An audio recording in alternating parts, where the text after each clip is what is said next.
Bienvenido a una reflexión sobre la decisión del Consejo Nacional Electoral de impedir que Iván Cepeda se presente a la consulta de la izquierda, del progresismo, como ellos quieran llamarlo. Nosotros sabemos que son los representantes de los ideales de perfeccionamiento social en Colombia que ha empezado durante los pasados 3 años. Evidentemente hay mucho análisis sobre el suceso y sobre el miedo y la rabia que motiva a los jefes de estos funcionarios que deben obedecer a los temores, a las rabias y a los privilegios de sus jefes. La reflexión va orientada a ampliar nuestro conocimiento sobre la dimensión del cambio que está comenzando en Colombia y que debe continuar de manera sostenida, de manera decidida.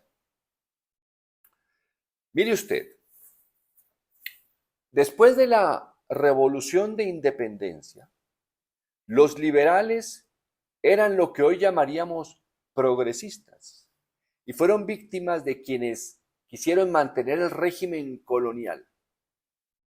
Obviamente, para los periodistas, cuando uno se refiere a la colonia o a la esclavitud o al siglo XIX, ellos creen que eso ya no existe y ya no tiene influencia y no debe usarse para pensar y meditar sobre Colombia. El peligro de un periodista que se deja capturar por el presente es que vive como a la moda, con la noticia, con el suceso del día y no lo ve, encuentra la conexión con el pasado. Al comenzar el siglo XX, los ultraconservadores que hoy llamaríamos derecha, retrógrados, retardatarios, han tenido también sus varios nombres. Después de la Constitución de 1886, ellos mismos se llamaron Regeneración de la Colonia, impedían que los liberales llegaran al Congreso de la República. Mírenlo bien. Hubo épocas en que no hubo ni un solo congresista liberal. De ahí su rabia y prácticamente una de las muchas causas de la Guerra de los 1000 días. Porque ellos querían mantener el régimen colonial. Después se llamó Frente Nacional. Después ha tenido varios nombres. Los nombres no es lo importante, es la mentalidad de los jefes, de las personas que tomaron la decisión en el Consejo Nacional Electoral. Fijémonos es en sus jefes que pertenecen a esa línea de personas que piensan y creen y están aferradas a un poder solo por los privilegios que les da el poder. ¿Cómo lo sabemos? Concretamente por la Colombia que recibió Gustavo Petro. Por donde usted mire, sin vías, especialmente para los campesinos, para los hijos de los campesinos, para que vayan a unas escuelas abandonadas, sin profesores. Esa clase, que también tiene varios nombres y hoy se llama clase dirigente, que los conecta con esos colonialistas, no importa el nombre, insisto, les interesa que los pueblos no pensemos. Por eso nos capturan con sus noticieros, con sus medios de comunicación. El medio de comunicación, haga cuenta que es la vacuna, aquello que impide que los pueblos pensemos en un sentido histórico y encontremos las conexiones con el pasado que explican por qué Colombia estaba como estaba el 7 de agosto del 2022. Quieren que no pensemos. Una mejor manera de no pensar cómo es no educar, no construir escuelas y no llevar profesores. Fíjense usted que Gustavo Petro lo ha expresado claramente.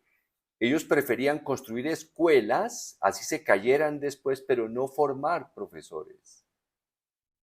Lo invito a que, aun cuando es una película asociada mucho al humor latinoamericano, la película de Cantinflas llamada El Profe, ahí se ve cómo él destaca el espíritu del profesor que aún en un pueblo en el que los poderosos, la clase dirigente, no quería que los niños se educaran, le quemaron la escuela y termina dictándole clases debajo de un árbol.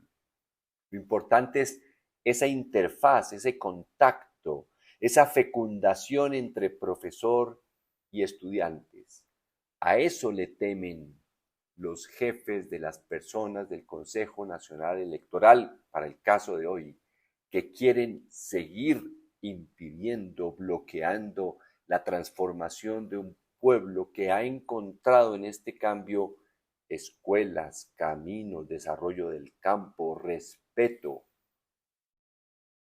Esa envidia que le tienen a un presidente que a muy pocos meses de irse llena las plazas públicas a donde va.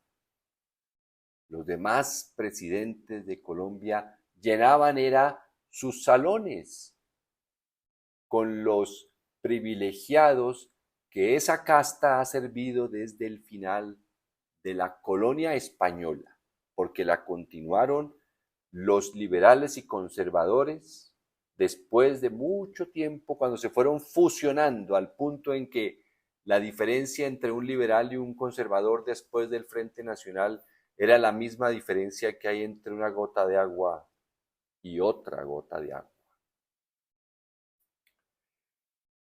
Tienen fastidio y creen ellos que al impedir que Iván Cepeda se presente a la consulta, quieren impedir el triunfo en primera vuelta. Imagínese usted llegar a ese nivel de pobreza mental, querer ponerle zancadillas al opositor para que no triunfe porque lo ve aplaudido por los pueblos, que es la democracia en esencia. Pero como la democracia que ellos construyeron era para ellos, esa es la que quieren regresar, volver, reconstruir. Eso es lo que quieren impedir. Obviamente, ahí no hay ningún ideal de nada. Le pasó a ellos lo de los guerrilleros, que muchos de ellos terminaron en los negocios ilícitos. Abandonaron los ideales frente a los privilegios de los negocios ilícitos. La clase dirigente colombiana abandonó ideales que en algún momento tuvo para dedicarse al negocio lícito de la corrupción, porque ellos lo ven como un privilegio. Ellos no le llaman corrupción.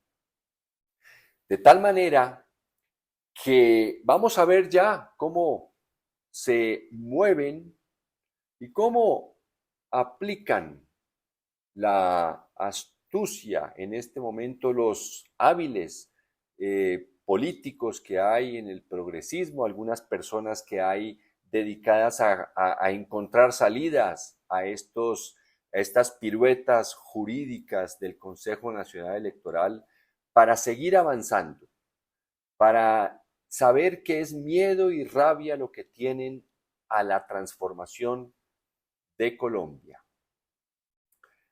Evidentemente también tenemos que ser cautos. Tenemos que ser cautos y saber que es una guerra lo que ellos quieren plantear, como cuando un jugador de fútbol, en vista de que no puede ganar, le golpea las piernas al opositor porque envidia su habilidad, su talento. Muy atentos a lo que se decida para efectos de la de lo que va a suceder en marzo y luego en primera vuelta. Pero yo creo que a estas horas en la mente de los colombianos está más fuerte aún Iván Cepeda. Muchísimas gracias y hasta la próxima.